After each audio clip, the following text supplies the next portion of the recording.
Hello and welcome. I'm Annette Reeder from thebiblicalnutritionist.com, and today it's all about answering your questions. Today's questions are all about, is wheat healthy? And about wheat and about bread. So you know these are going to be some good questions and some really good answers, because it's all about teaching us what is the difference between a lie and the truth. And when it comes to wheat, there's a lot of lies out there that many people have been caught up in, not understanding the truth of God's word. So we're going to talk about that today.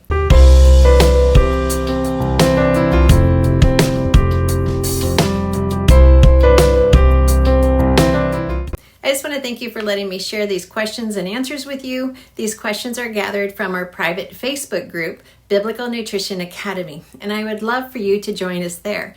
In fact, I'm going to share with you a little secret that no one knows yet, but in that private Facebook group, Biblical Nutrition Academy, we're going to be highlighting all of the feast of our Lord throughout this coming year. And it's only going to be in that group. So we really want you to join us in there. We're going to be sharing with you recipes, ways to celebrate, why we should celebrate, and we always have a way to give away extra prizes just for participating. So you want to be in that Facebook group. Now, when you join that Facebook group, we're going to ask you, what question do you have for Annette to answer? And that's where we get these questions. And here's the other bonus of these questions. If you leave a review on one of my books, either on Amazon or on our website, we gather those names, put them into a drawing, and then we give away prizes.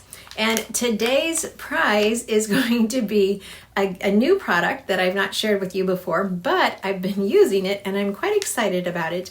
And it's called Origin. It's a plant protein. I'll tell you more about that at the end. So wait till the end to see if you're today's winner for this plant protein, and I'll tell you how to get it. And if you can't wait to be a winner on this Q&A video, just go ahead and check the link down below. I'll put a discount code down there for you, and you can check out this protein. It's like the bomb of proteins. Now, you know, I've shared with you for a couple years about the GBX protein, and it's still a fantastic protein, and it does exactly what it's supposed to. Yet, if you could take that protein up a notch, then it would be Origin. Origin is about nitric oxide, which helps our muscles to overcome exercise better, to heal faster, helps our heart to beat stronger. And this actually has even more gut-enhancing nutrients than the GBX, which I didn't think was possible, but it is. So we'll talk about more about that at the end. Today, I just want to say thank you for joining us, and be sure and hit subscribe so we can stay connected on this channel.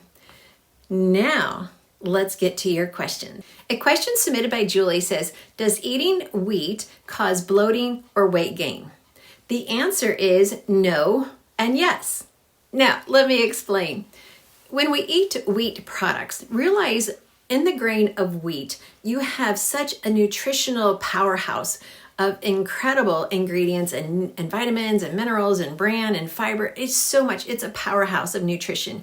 And when God designed it, it's easy to see why he compares himself to wheat, why we are to take in him daily as our daily bread, because everything put inside that kernel of wheat is meant to nourish and to satisfy.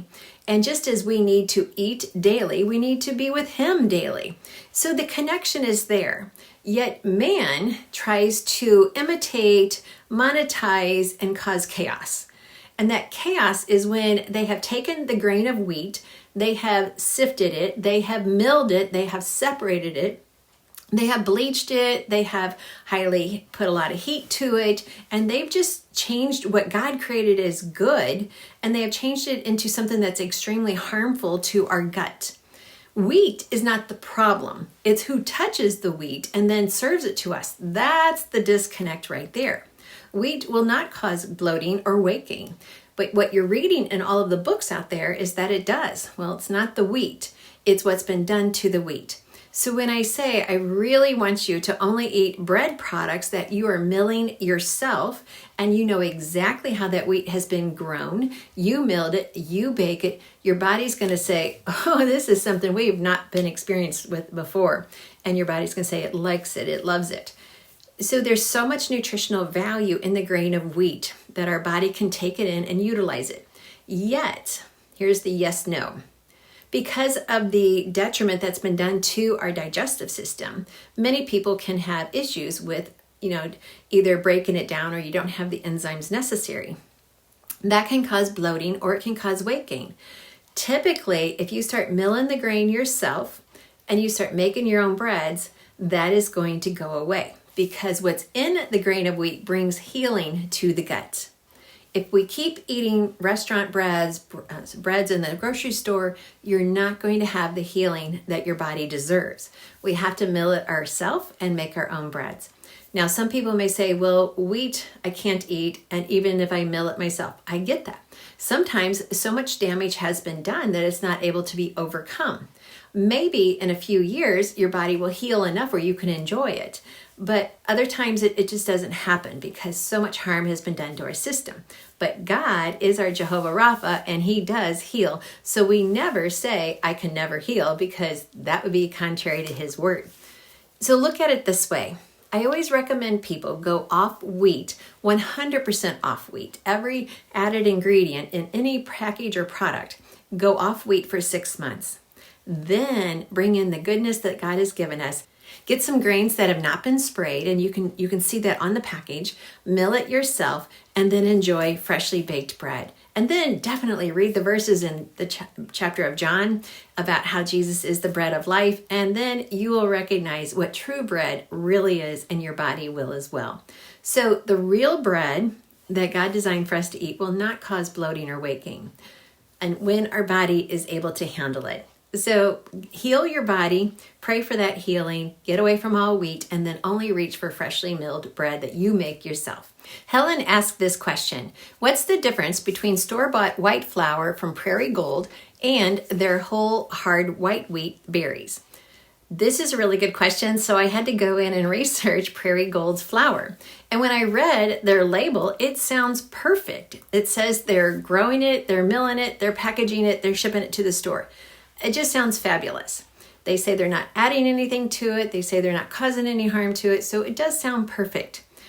So yes, it sounds like a good option for flour. But let me just ask you, when you cut open an apple, what happens if we let it sit on the counter for 2 to 3 hours? Well, it starts to turn brown because the oxygenation part has started to break things down. We got free radicals. So I talk about this breakdown, this free radical damage in our Treasures of Healthy Living DVD series. And that can go by itself or that can go with the Bible study. But it's important to understand that God's foods, they bring life. Yet when they start to be chopped or cut or baked or cooked, it changes the chemistry. So when you take a grain of wheat and you mill it, you only have a short period of time before that starts to oxidize and you start losing the nutritional value. Now we can lock that in and bake the bread right away. So we try to mill the grain, bake our bread, and enjoy it. We are having a slight less of nutritional value versus just eating the grain out of the field like they did in Jesus's day. And boy, did the Pharisees get on to his disciples for doing that. Or we can put the flour that we freshly mill into the freezer and keep it there up to a month. So if this Prairie Gold flour has been kept in the refrigerator section from the time it was milled till the time that you buy it in the store, then that would be in a better value.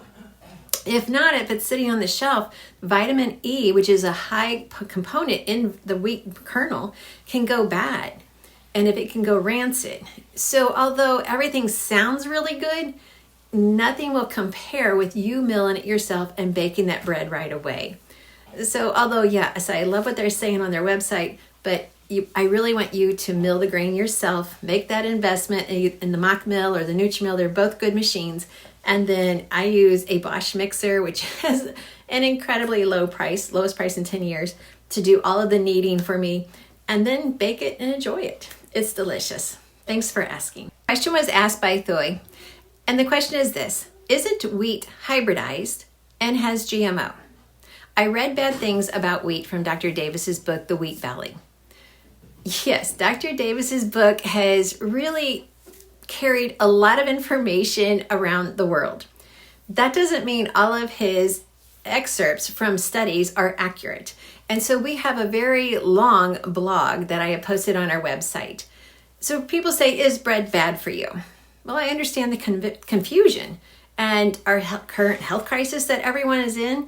Yeah, wheat may be a contributing factor to that, but you need to understand what has happened to our wheat is not exactly what they're telling you in these books. So I have a blog about debunking the myths about wheat. I really recommend that you read that blog. I'll put a link to it down below.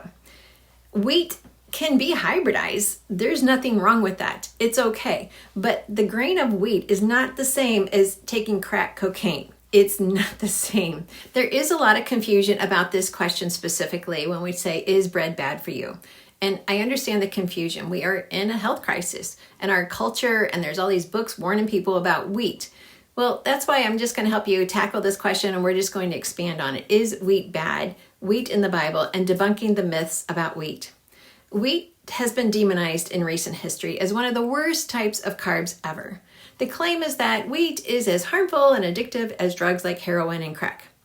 Well, that's quite an exaggeration, because if we examine this declaration just on the surface, we realize right off that there's something crumbling around it. Yes, we see massive obesity, we see type 2 diabetes, we have heart disease. However, we don't see people selling everything they have to go buy a piece of bread or harming their loved ones to get wheat. Well, that's because it's legal, some might say. Well, still, we don't have life-controlling cravings. We don't have our bodies that are saying they just don't desire anything more than just give me wheat. But the appetite for wheat is nothing even close to that of a drug or anything that we've talked about. So in addition, there's no scientific data or studies to support these claims. They were exaggerated to sell a book. Those declaring that wheat is harmful, they don't have the science or the evidence to back it up. So when one takes a look at the studies used by certain authors to try and make wheat the enemy, the conclusions and the results of those studies in no way show what some people are saying that happens. So is wheat bread healthy? Quite the contrary. Grains, including wheat, are the most nutrient-dense food groups available. Wheat and other grains are some of the most healthful foods for good gut health, which we know is essential for overall health. We've been talking about that here for a long time. Now, there's still a small percentage of people who are genetically gluten intolerant, but it's very small. The majority of people that can not only tolerate gluten and wheat, but actually benefit from wheat being a regular part of the diet. When it's a healthy wheat, that is, not only is it whole wheat bread made from wheat berries that you mill yourself, it's not harmful. It's extremely beneficial to your body. So let's look at some of the wheat benefits. Wheat berries include a variety of vitamins and minerals and antioxidants, just to name a few.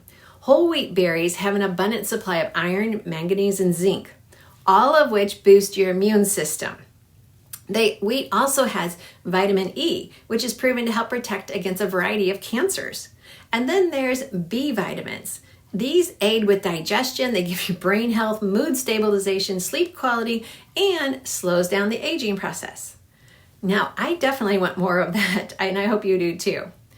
So check out my video where I talk more about the benefits of wheat and I walk you through how to make your own wheat bread.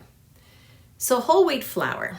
Now, there's a major difference between super processed and even bleached wheat than what this amazing grain is supposed to be. Once again, we're back to the 3 principles that I teach over and over.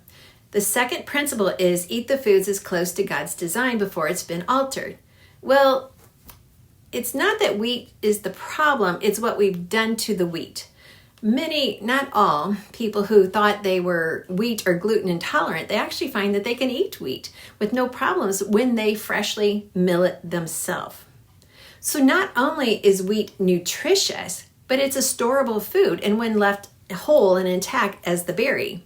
An important note for those who plan or prepare for major upheavals in life, or if you're just a prepper like I am. Now, unfortunately, the concept of easy, convenient, and quick when it comes to food, it really sucks in and traps people. And the grocery store shelves, they hold dozens of varieties of bread, but the processing strips almost all of the nutrients away, and you are the one who misses out. Let's look at hybridization of wheat, because you brought this up. So is it the processing of the wheat once it's harvested, or is the problem with the wheat itself? Contrary to what some people teach, there's no such thing as genetically modified wheat up until now. And please go check out my video where I say research confirms the bread of life. So in contrast to GMO processes, wheat has been crossbred. This means that 2 or more types of wheat have been used to fertilize one another to encourage a desired trait. Well, nature does this all of the time. A simple basic knowledge of biology and genetics, it demonstrates that plants in nature, they fertilize each other and then with like kinds through seeds and pollen. Hybrids of wheat created by scientific methods fits within a good food. And just like wheat in the Bible, because the process mimics how God created vegetation to work. Okay, but you still may wonder, what's the most ancient wheat grain? What was the wheat in the Bible? Well, according to different studies, the oldest wheat is einkorn. The trail from einkorn to what we have available today is just kind of a fun journey. Einkorn crossed with other grasses or grain and then produced emmer. Emmer crossed naturally to produce spelt, which cross-pollinated too, and the process has continued throughout time up through today. Now, the goal of scientifically crossbred wheat is to produce stronger, more viable strains. However, there are claims that man-instigated hybrid wheat has less protein and more gluten. So discover more about einkorn wheat when you watch the different videos that I have on this channel. You can check those out. Gluten intolerance. Well, before we dive into this, let's talk about what gluten really is. Gluten is a culinary term for that stretchy substance that forms when wheat flour is hydrated. This stretchiness, it can occur simply by adding water to flour and just letting it sit. Go ahead and try that with your kids. Wheat's unique series of protein that causes it to become stretchy when liquid is added makes a unique form from all other grains. Gluten is something that's been added by man. Gluten results naturally from how God created wheat to behave. Now, wheat has been bred to have a higher content of protein, but the growing season or the amount of rain impacts the protein content.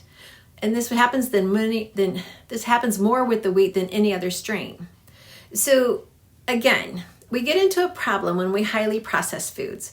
And there's a difference between the gluten in bread found in the stores and the gluten in freshly milled grains. So what are whole grains?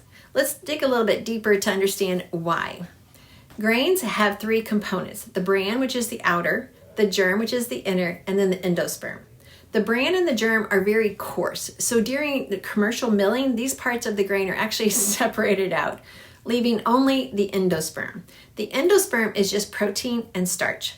So it has the components needed that we need to make flour, and from that to make bread.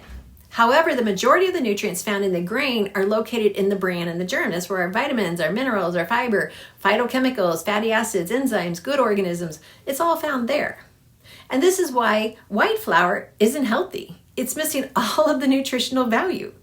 God never intended us to eat those proteins and starch without the fiber and the other nutrients for our body to be able to process them correctly. Instead, He created the perfect food, good for us in its original form. It goes against the majority of our culture and our quick, easy lifestyle. But milling whole grain at home really is the best. This is the only way to get all of the nutrients that God infused in wheat for our good. Well, I hope I've helped to make this clearer. Whole grain wheat makes the healthiest bread because God designed it for it to have the most of every essential nutrient we need to live and to thrive. Well, now I just want to say thank you for letting me answer your questions. To get your question answered, go to our private Facebook group, Biblical Nutrition Academy. And as you enter, write the question you would like me to answer. And don't forget to go there soon because we're going to be doing some fun times throughout this year on the Biblical Feast. Okay, now I know what many of you are waiting for is the winner of our Origin protein powder. Remember, I've been sharing with you the GBX protein and how good that is for healing the gut. Until the gut is healed, we're always going to have problems that keep arising in our life. So more energy, better mental focus, and just overall great immunity comes from a healthy gut. So now they came out with this Origin, which I'm quite excited about because it takes the GBX protein to a new level, and it's made from different organic ingredients, and it has a higher boost of the vitamins and minerals, plus it has the nitric oxide. And they don't have it as an ingredient, but they make it so your body creates it. which is the way God designed things to happen. So it's always good when it comes together in a product and I can just have a quick meal when I need one for breakfast or for lunch. So really recommend you trying this out. I'll put a link to it down below with a coupon so you could check it out for yourself. Oh, and the winner, it goes to Glory. Glory, you have 60 days from the posting of this video to send us an email at info@thebiblicalnutritionist.com. Please put in there winner number 107. Yeah, 107 of these giveaways. That's exciting. So thank you for letting me share with you. Please go ahead and hit like, subscribe, and the bell. Share this video with everyone you know, and I look forward to teaching you more about God's recipe for excellent health. And never, ever, ever forget how much God loves you. Loved you from the moment of conception. You are that important to Him, and you always will be. Thanks for watching.